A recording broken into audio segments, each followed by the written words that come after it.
Bismillahirrahmanirrahim. Assalamualaikum warahmatullahi wabarakatuh. Waalaikumsalam warahmatullahi wabarakatuh. Allahumma sholli ala sayyidina Muhammad wa ala ali sayyidina Muhammad. Rabbi sadri sadri wa yassir amri wahlul 'uqdatam min lisani yafqahu qawli. Ya Fatah ya Raja ya Fatah ya Alim. Amin. Yang saya hormati seluruh guru SD 6 Bangun Jaya, terima kasih atas kehadirannya pada kesempatan hari ini.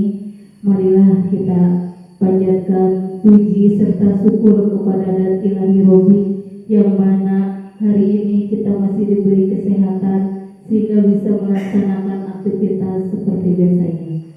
Salawat serta salam mulia tetap tercurah limpahkan kepada junjungan alam Kanjeng Nabi Muhammad Sallallahu Alaihi Wasallam, kepada keluarga, sahabat, tabi'in-tabi'atnya, semoga sampai kepada kita selaku umatnya. Amin amin ya Allah ya Rabbal Alamin. Alhamdulillah Bapak Ibu, pada kesempatan kali ini hari Selasa tanggal 24 Juni 2025 adalah jadwal saya melakukan observasi kepala sekolah oleh Bapak Pengawas Korwil Kecamatan Langka Banjar. Baik Bapak Ibu, pada kesempatan kali ini saya observasi pada indikator program sekolah, yaitu meningkatkan kualitas pembelajaran melalui program sekolah berbasis data. Upaya melakukan presentasi persuasif tentang program sekolah berbasis data untuk peningkatan kualitas pembelajaran. Nah, poin inti yang pertama yaitu program, yang kedua adalah kita garis bawahi berbasis data. Nah, sebelumnya saya mau bertanya, apa itu program? Rancangan. Baik, terima kasih. Betul ya, program itu adalah sebuah rancangan asas serta usaha yang akan dijalankan atau seperangkat kejadian yang diatur sedemikian rupa sehingga dapat dilaksanakan. Itu poin yang pertama. Untuk yang poin kedua yaitu berbasis data. Ini adalah pendekatan dalam pengambilan keputusan, perencanaan atau pelaksanaan suatu kegiatan yang didasarkan pada analisis dan interpretasi data, bukan pada intuisi atau asumsi saja. Jadi program sekolah berbasis data ini adalah program yang perencanaannya didasarkan pada analisis data untuk mengidentifikasi masalah, membuat keputusan dan merancang solusi. Jadi program-program yang akan kita buat pada peserta didik berangkatnya dari mengidentifikasi masalah. Jadi apa sih masalah yang muncul di satuan pendidikan kita ini? Jadi nanti ada menghasilkan solusi berupa program yang akan meningkatkan kualitas pembelajaran kita di satuan pendidikan ini. Kita juga kan sudah mulai pakai komputer, laptop, PC gitu kan. Jadi program-program yang akan kita laksanakan tuh harus bisa menjawab isu sekarang di dunia pendidikan tuh seperti apa gitu. Pentingnya data dalam pengambilan keputusan yang efektif. Kita dalam membuat program itu harus berdasarkan data dan fakta seperti yang saya tadi utarakan, bukan hanya sebatas intuisi atau asumsi saja. Selanjutnya, nah setelah itu program sekolah yang tepat di satuan pendidikan itu yang mana? Karena tadi kita sudah berangkat dari masalah ya, dari identifikasi masalah, terus nanti kita membuat keputusan. Solusinya itu berupa sebuah program yang akan kita laksanakan bersama-sama di satuan pendidikan guna meningkatkan pembelajaran kita kepada peserta didik. Oke, selanjutnya visi. Ada yang ingat Ibu visi kita apa? Terciptanya peserta didik yang berkarakter cerdas, terampil, berusaha dan berakhlak mulia. Visi kita itu, visi SD 6 Bangun Jaya itu terciptanya peserta didik yang berkarakter, cerdas, terampil, berwawasan global, dan berakhlak mulia.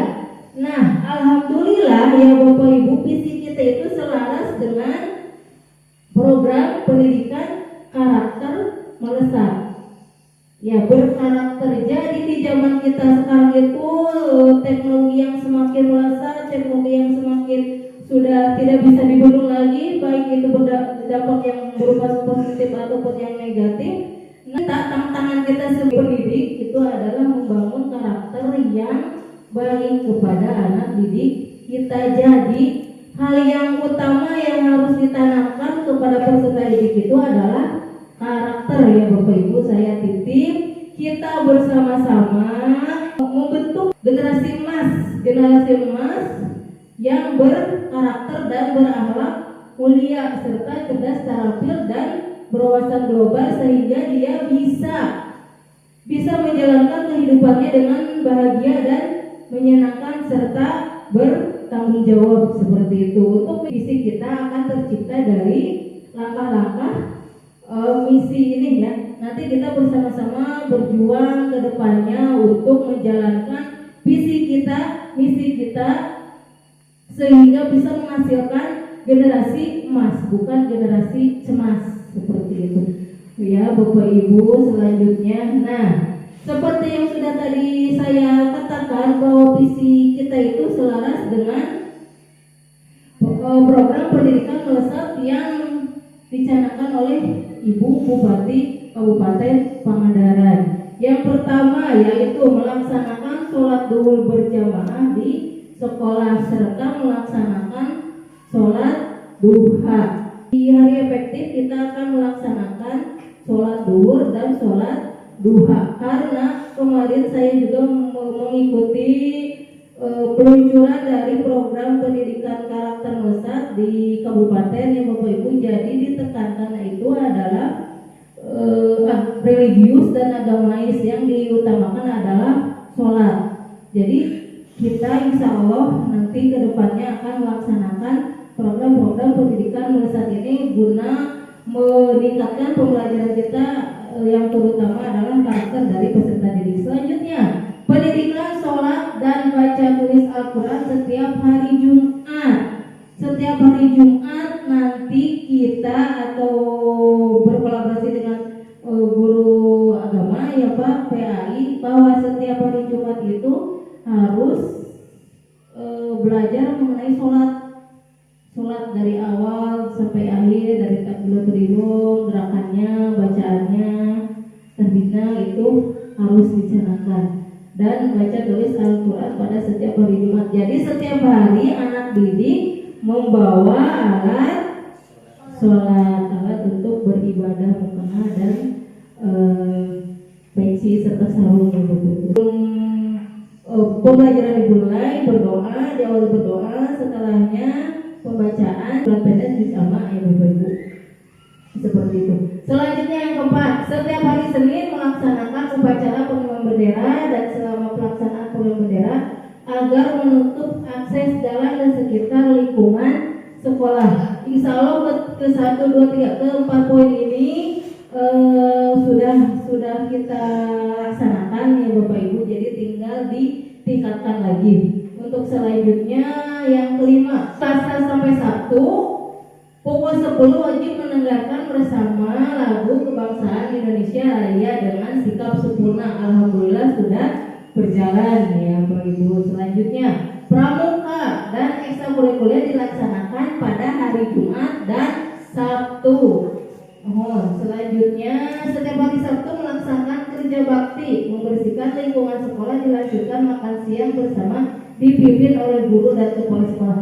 Dan alhamdulillah untuk program pendidikan melesat ini pada satuan pendidikan kita sudah dilaksanakan, dan insya Allah nanti kita akan evaluasi bersama-sama apa yang kurang kita perbaiki, yang baiknya kita tingkatkan lagi seperti itu.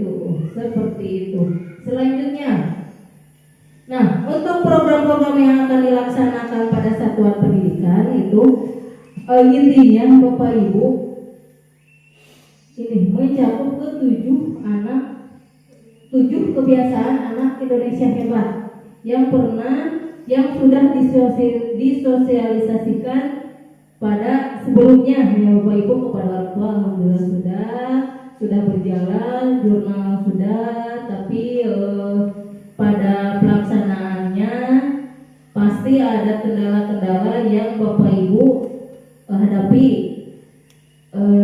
Terus nanti kita akan evaluasi bersama-sama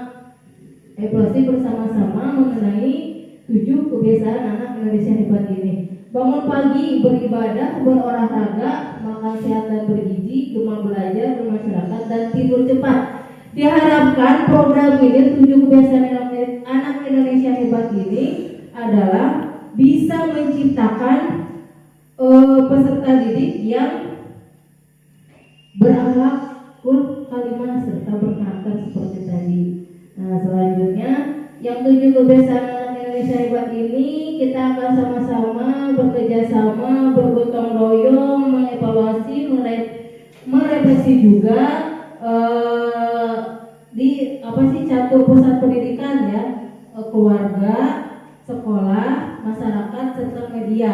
Jadi catur pusat pendidikan itu sangat-sangat penting perannya guna menjalankan program-program yang akan kita laksanakan, termasuk program 7 kebiasaan anak Indonesia hebat yang sudah dicanangkan oleh Kemendikbudrismen untuk anak-anak generasi penerus bangsa Indonesia kita ini ya.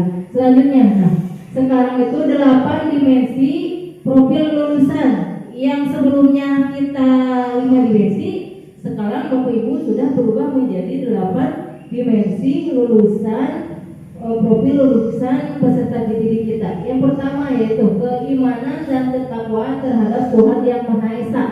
Semangat untuk kita untuk selalu memupuk peserta didik kita dalam meningkatkan keimanan dan ketakwaan terhadap Tuhan Yang Maha Esa. Insya Allah di lingkungan satuan pendidikan kita untuk poin pertama sudah berjalan di lingkungan, berjalan di kita, kelihatan untuk etika, sopan santun dan lain sebagainya sudah terlihat dari peserta didik kita ya Bapak Ibu.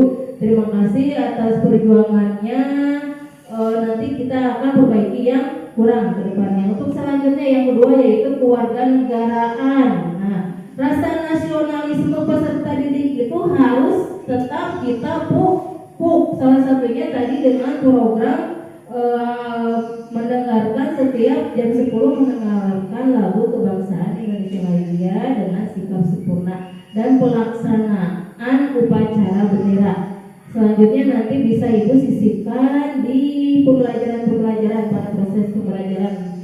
Timbulkanlah rasa-rasa nasionalisme kita karena adalah bangsa yang ada pepatah ya Bapak Ibu. Bahasa yang maju adalah yang menghargai atau mengetahui sejarah bangsa Indonesia. Koreksi kalau saya ada kesalahan ya seperti itu kan ya, ada pepatah yang bangsa hebat itu adalah bangsa yang mengetahui sejarah. Nah, sejarah. Soalnya kelihatan anak-anak para peserta didik kita kurang kental.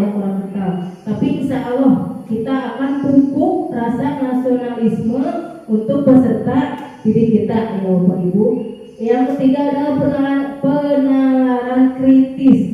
Nah, kita nanti tantangan kita ke depannya harus bisa menimbulkan pertanyaan-pertanyaan yang kritis dari peserta didik.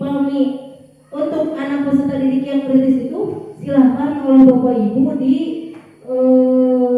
dibarengi ya Bu, apa istilahnya ya, ditumbuhkan jangan ditutup ya. Biasa masuk kunaon nanya wae seperti itu nya kali pedangtan anak soalnya kumaha dieu teh. Nah, jangan seperti itu ya Bapak Ibu. Saya harapkan ayo tumbuhlah, pupuklah supaya kritis-kritis seperti itu anak bisa tumbuh muncul. Nah, nanti kita akan menggali potensi-potensi yang ada di peserta didik seperti itu. Yang keempat adalah kreativitas ya. kreativitas. Nanti dari program-program yang kita canangkan itu harus bisa menghasilkan profil lulusan yang kreatif, ya anak-anak yang kreatif. Insya Allah bapak ibu gurunya juga kreatif. Jadi insya Allah kita bisa menghasilkan profil lulusan yang kreatif juga. Oke, selanjutnya kolaborasi. Nah, kolaborasi ini memang sangat penting sekali. Catur pusat pendidikan itu tanpa adanya kolaborasi tidak akan berjalannya, Bapak Ibu. Kalau kita sekeras-kerasnya kita, sekuat tenaganya kita, tanpa adanya kolaborasi dengan orang tua, dengan masyarakat, serta dengan media, tidak akan bisa menghasilkan profil lulusan yang berakhlak kalimah atau yang berkarakter seperti itu. Jadi catur pusat pendidikan itu sangat penting kolaborasi kerjasamanya. Jadi kita sebagai satuan pendidikan harus bisa berkolaborasi kepada 4 catur pusat pendidikan itu. Selanjutnya adalah kesehatan. Nah, kesehatan bisa dipupuk dengan berolahraga. Nanti kita di satuan pendidikan bisa mengkontrolnya melalui olahraga ya, olahraga. Nah, nanti juga kita akan memberikan jurnal untuk evaluasi di lingkungan setempatnya, lingkungan rumahnya untuk kesehatan. Kesehatan juga bisa dipupuk itu ditingkatkan dengan makan sehat dan bergizi ya Bapak Ibu. Saya harapkan Bapak Ibu harus selalu mengingatkan anak-anak kita untuk sarapan terlebih dahulu. Soalnya kalau sudah di sekolah mah jajannya jajan yang pedas-pedas, yang es, yang berminyak, yang berwarna itu ya. Soalnya minuman seueur merah, kuning, hijau, pelangi sudah minum. ya soalnya ya seperti itu Bapak Ibu benar. Nah, soalnya saya lihat anak-anak sering menenteng minuman kemasan yang berwarna. Nah, nanti kita programnya insya Allah yang sudah berjalan di SD 6 Bangunjaya itu bisa sudah mencakup dari 7 kebiasaan anak Indonesia ini hebat gini dan 8 dimensi profil lulusan. Yang selanjutnya adalah komunikasi. Nah, komunikasi jadi peserta didik itu harus dipupuk berani tampil ke depan. Itu salah satu contoh kecilnya. Nah, komunikasi ini juga itu harus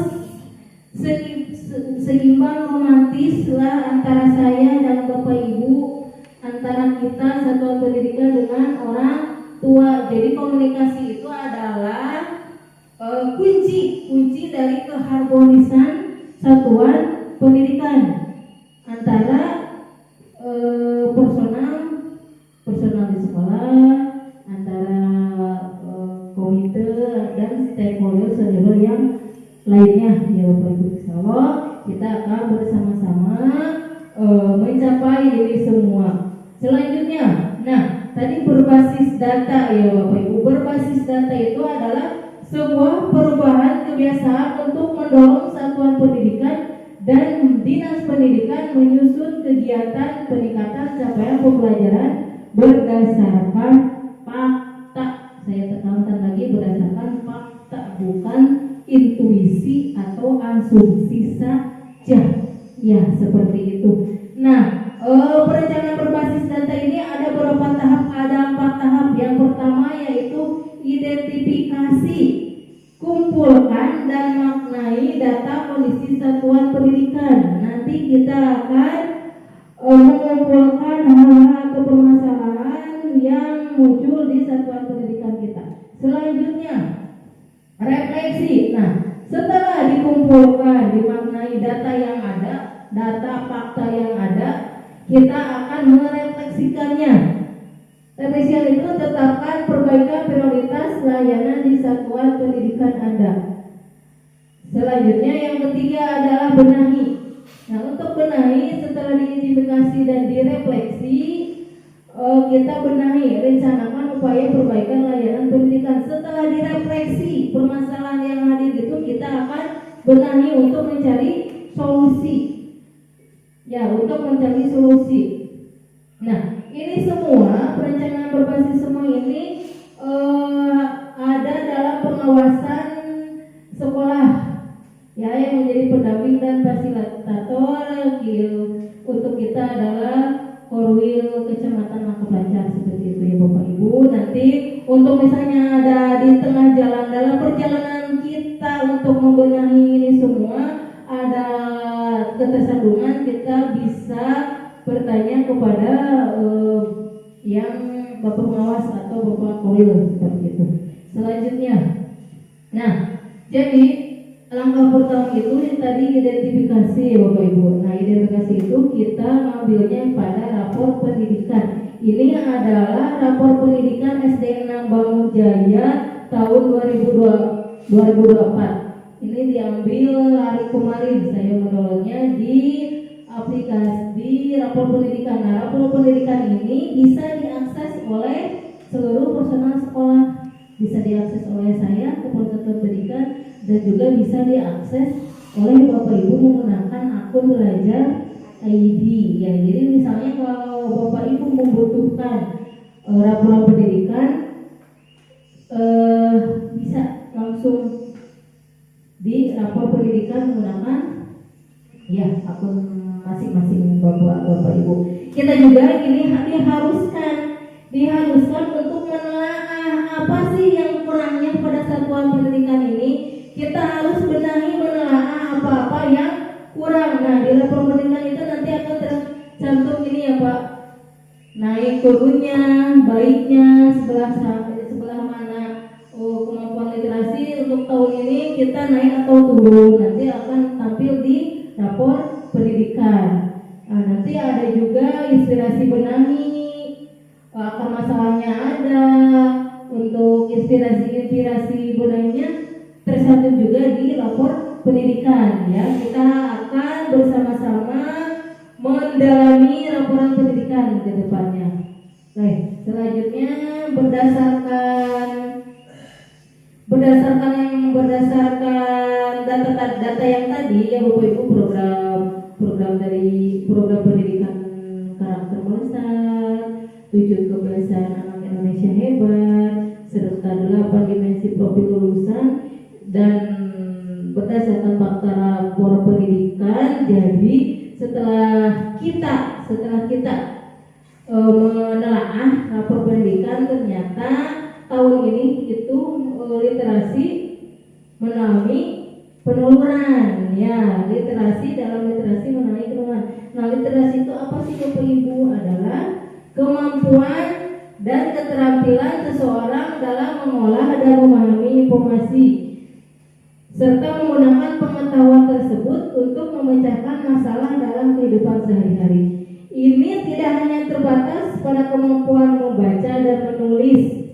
Jadi sok aya naon literasi teh Bu, baca, Bu, nulis, itu adalah tingkat dasarnya dari pengertian literasi itu, ya. Untuk tingkat dalamnya itu memahami informasi, mengolah, memecahkan masalah, memecahkan masalah pada kehidupan sehari-hari. Peserta didik kita anak-anak bisa tidak memecahkan masalahnya sendiri dengan bijak, dengan tepat, gitu, seperti itu.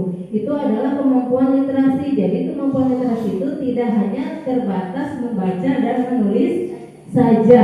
Nah, komunikasi, berpikir kritis dan beradaptasi pun merupakan kemampuan literasi. Nah, untuk tahun sekarang, tahun kebelakang, kemampuan literasi di satuan pendidikan kita mengalami penurunan. Berapa tadi Bapak Ibu penurunannya berapa persen?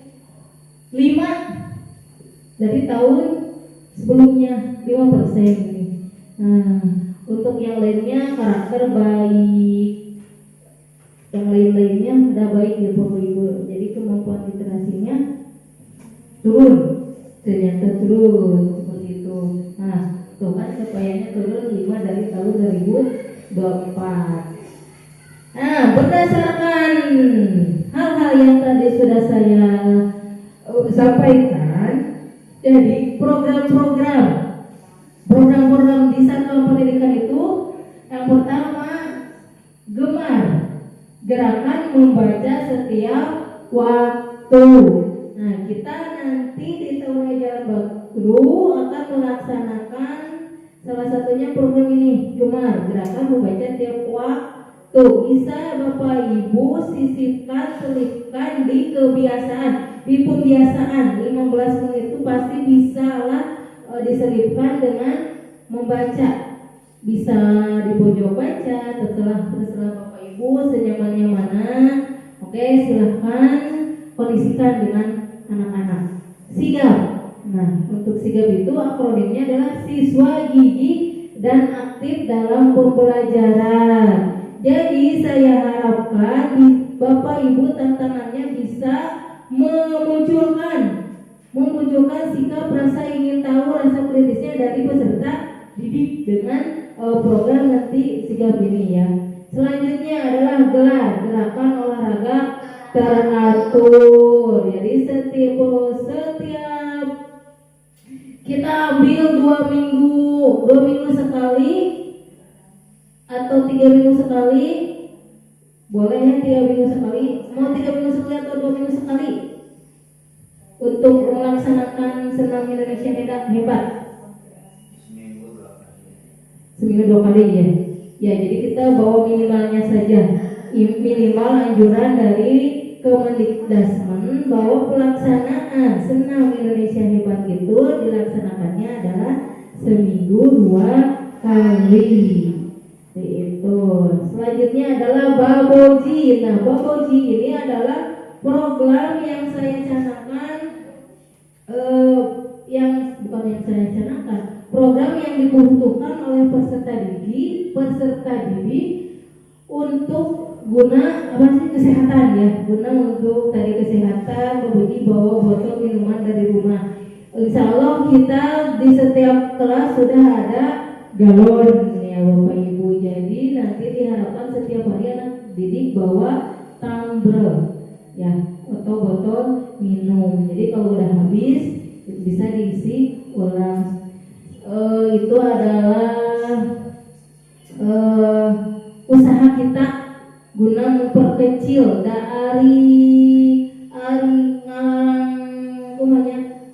di sekolah adalah gitu ya Bapak Ibu, di sekolah melarang atau usaha kita untuk terkenging jajan minuman salahnya di sekolah.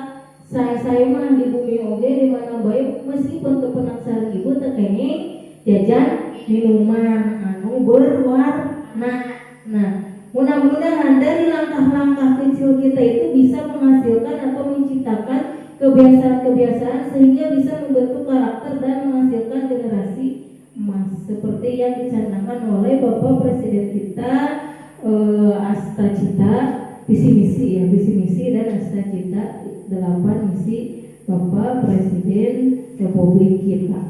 Nah, Baboji. Yang selanjutnya adalah Rokib. Itu adalah akronim rajin, aktif, Qur'ani dan beribadah. Nah, rajin, aktif bisa ibu, pupuk bisa ibu gali potensi-potensi dari anak-anak kita, dari peserta didik kita pada proses pembelajaran baik itu akademik maupun non akademik ya. Seperti itu. Baik melalui intrakurikuler atau ekstrakurikuler. Nah, program-program ini insya Allah dengan kolaborasi yang sangat epic ya, yang sangat epic oleh kita akan terlaksana dengan baik, dengan lancar, dengan sukses dan mudah-mudahan insya Allah menghasilkan para penerus generasi emas, menyongsong kehidupannya yang lebih baik, yang berkarakter, yang berakhlak mulia. Nah, seperti itu Bapak Ibu. Observasi saya mengenai indikatornya mengenai program sekolah di satuan pendidikan kita. Nah, seperti yang telah saya tadi utarakan bahwa poin penting dari ini semua adalah kolaborasi kita. Satu pusat pendidikan itu sangat-sangat penting. Kerjasama kita, kolaborasi kita, hayu kita Bapak Ibu bersama-sama meningkatkan dan menciptakan lulusan profil berdelapan dimensi dan berkarakter. Amin. Mudah-mudahan Bapak Ibu sehat selalu. Bapak Ibu dilancarkan rezekinya, dilancarkan usahanya, dilancarkan sanes-santerna sadaya lagu Bapak Ibu atas ditumpahkan, diluapkan demi kemajuan pendidikan di satuan kita ini, dibalas oleh Allah Subhanahu wa taala dengan berlipat-lipat ganda. Saya amin amin ya Allah. Saya pribadi mengucapkan beribu-ribu banyak terima kasih. Daariku barang maabi tegaduh panginten Bapak Ibu abi mah gaduhna ku mung doa mah insyaallah tiap kungi tiap natepan ge ngocor kanggo Bapak Ibu sadaya perjuangan Bapak Ibu, permobaran Bapak Ibu, wengi gadah, wengi bari ngelonan anak kecil, bapak nanu riweuh kaditu kadieu jejab murang kalina riweuh masih bisa bergotong royong bekerjasama demi mengangkat harga derajat satuan pendidikan kita. Terima kasih yang banyak saya ucapkan. Sehat selalu, bersama-sama kita bisa. SDN Bangun Jaya maju, bersinergi bersinergi ya Bapak Ibu. Ya amin. Pak Anwar siap, Pak Anwar siap, semangat semuanya. Ya melesat, SDN Bangun Jaya juga melesat ke yang lebih tinggi, amin ya Allah, amin. Begitu Bapak Ibu pada kesempatan kali ini, terima kasih atas waktunya. Mohon maaf yang sebesar-besarnya saya telah meminta waktu sedikit dari Bapak Ibu. Saya tutup dengan wassalamualaikum warahmatullahi wabarakatuh.